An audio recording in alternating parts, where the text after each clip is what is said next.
आप सबको प्रणाम। मैं जया भारत जिला संत नगर से। हर हर महादेव।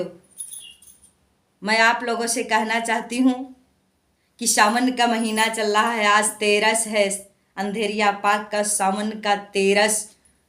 और आज के 13 बहुत ही शुभ माना गया है।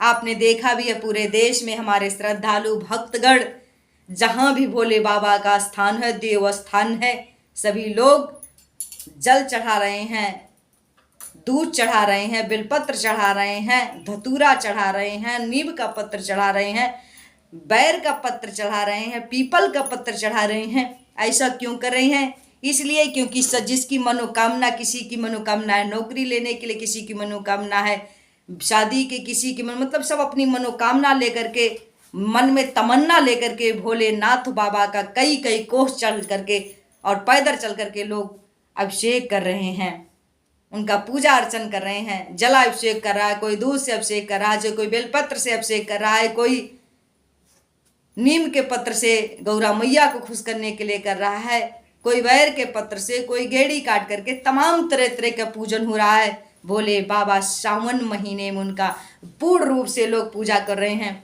और ये भी हो रहा है कि पूरे सावन महीने में कहीं मीट मांस भी मनाही है। हले मनाही तो है, लेकिन हमने देखा है एक कहने के लिए मनाही है, कोई बात नहीं। भगवान को लोग चकमा दे रहे हैं तो वो तो चकमा दे रहे हैं, वो तो जो कर रहे हैं वो कर ही रहे हैं।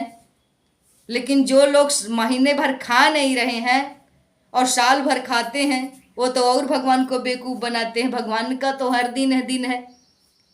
तो चलो इसके लिए तो हम ज़्यादा नहीं कुछ कहेंगे, लेकिन आगे ये बात कहना चाहते हैं कि आप लोग जो मनौती करने के लिए जा रहे हैं, आपका ये शास्त्रों में वर्णित है और मैं खुद वैज्ञानिक सोच से बता रही हूँ कि आपकी सारे मनोकामना सावन महीने में पूर्ण हो सकता है। अगर आप जल अभिषेक करेंगे, या दूध का अभिषेक करेंगे, आप बेलपत्र चढ़ाएंगे, आप नीम पत्र चढ़ाएंगे, आप आंवला का पत्र चढ़ाएंगे, आप धतूरा का पत्र चढ़ाएंगे, आप फूल पत्र चढ़ाएंगे, सारे दुख कट सकते हैं। क्योंकि सावन की हरियाली और बरसात से भरा हुआ महीना होता है। इस महीने में आप पेड़ लग का पत्ता तोड़ करके, जिस भी पेड़ पत्ते का तोड़ करके आप भोलेनाथ बाबा को चढ़ाएंगे, भोले बाबा खुश हो जाएंगे। लेकिन आपने आज तक ये नहीं सुना कि आज मनोनौती आप करते रहते हो, आखिर में आपकी मनौती पूरा क्यों नहीं होती है?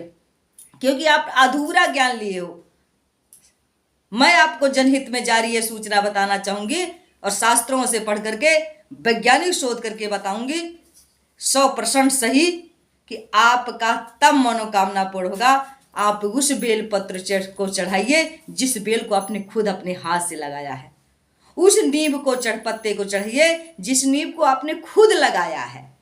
ये नहीं रास्ते में कहीं तोड़ लिया, कहीं जंगल में लगा है, खोजते खोजते चले गए गांव के तलहटी पे, कहीं एक पेड़ है गांव भर में, उसको तोड़ लिया। इसके लिए नहीं, पूरे पेड़ ही तोड़ करके खंगाल कर दिया। एक पेड़ गांव में है तो पूरे गांव के लोगों ने तोड़ करके उसको सावन महीना में खंगाल कर दिया। तो उस पेड़ से नहीं, आपके खुद लगाए हुए बेल के पेड़ से, नीम के पेड़ से, आंवले के पेड़ से, धतूर के पेड़ से, अगर उस पेड़ के पत्ते को आप चढ़ाएंगे अपने हाथ के लगाए हुए, तो 100% गारंटी के साथ कहना चाहूंगी, जो काम आप साल भर जो काम आपका प्रेम पत्र से नहीं हुआ, जो आपके कर्मों से नहीं हुआ, आपके त्याग से नहीं हुआ, आपके उसी का फल सिर्फ सावन महीने में आपको चढ़ाने से हो जाएगा। जल अभिषेक करने से, दूध अभिषेक करने से, बेलपत्र चढ़ाने से, आंवले का पत्र। लेकिन पेड़ भी, दूध भी किसका होना चाहिए? गौ का, भैंस का, किसी की होना चाहिए। लेकिन वह दूध आपके घर का होना चाहिए और आप लोगों के किए हुए तपस्या का, आप लोगों के द्वारा पाला हुआ, आप लोगों की द्वारा खिलाई गई उस गौ माता से और उस भैंस माता से, तब जा कर के पूर्ण होगा। अगर मान लें आप बाहर हैं और आप अचानक आ गए चढ़ाने दूध, तो भी होगा। लेकिन अगर घर के लोग जो गौ माता का सेवा कर रहे हैं, जो गौ माता का पालन कर रहे हैं, उनका पूरा खर्चा दे करके तब पूरा हो सकता है। यही शर्त है। बाकी मैं तो गारंटी के साथ कर रही हूँ आपके सारे मनोकामना पूरा होंगे। लेकिन बेल पत्र, आंवला पत्र, नीम पत्र, गो दूध और भैंस माँ का दूध और आपसे बता दें गंगा जल, सरजू जी का सरजू जल का भी हो सकता। सरजू जल आप जाते हैं भरने तो आप उसी नदी में आप जाइए जिस नदी में कभी अपनी ज़िंदगी में कभी जाकर आपने सफाई किया हो, और नई सफाई किए हो तो आप जा रहे हो तो अपने घर से थोड़ी सूखी मिट्टी ले जाओ और वहाँ जा कर के नहाओ, और नहाने के बाद उसमें से गंदी मिट्टी, गीली मिट्टी बाहर निकाल करके अपने घर की वो सूखी मिट्टी डाल दो। उस जल से अभिषेक करेंगे तो 100% आपके सारे मनोकामना भोलेनाथ बाबा, गौरा मैया पूरा करेंगी। इस सावन महीने में मैं गारंटी के साथ कह रही हूँ। ये नहीं कि आपने खरीद लिया डब्बा, पानी भी ब्लैक का खरीद लिया।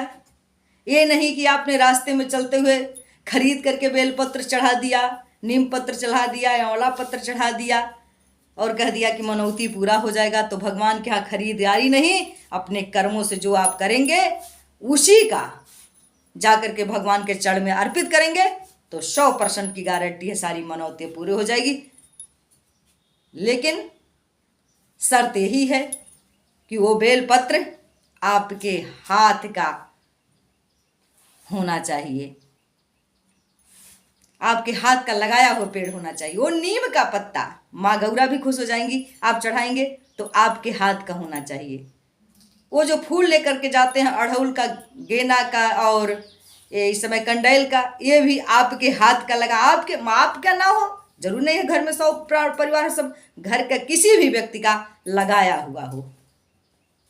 तो मैं जया भारत आपको गारंटी के साथ कहना चाहती हूँ, कहते दो जो काम दवा से हो न सके वह काम दुआ से होता है, और अगर सच्चे सदगुरु मिलते हैं तो भेंट खुदा से होता है।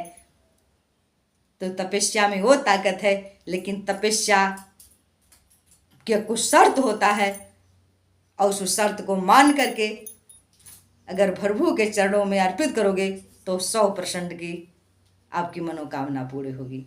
बाकी आप सब स्वयं समझदार हैं, मुझे कमेंट करके बताएं कि जय भारत आपने सही कहा कि गलत कहा। तब तक के लिए आप सभी लोगों को, मैं गलत नहीं बोल रही हूँ, ये मेरी शोध है और वैज्ञानिक शोध भी है और शास्त्रों का शोध है, इस सनातन का शोध है, इस संस्कृत का शोध है और एक प्रकृति का शोध है। तो आप लोग जरूर मुझे बताएं। तब तक के लिए मैं आप सभी देशवासियों को हाथ जोड़ करके प्रणाम करती हूँ और आप लोग मुझे कमेंट करके जरूर बताएं।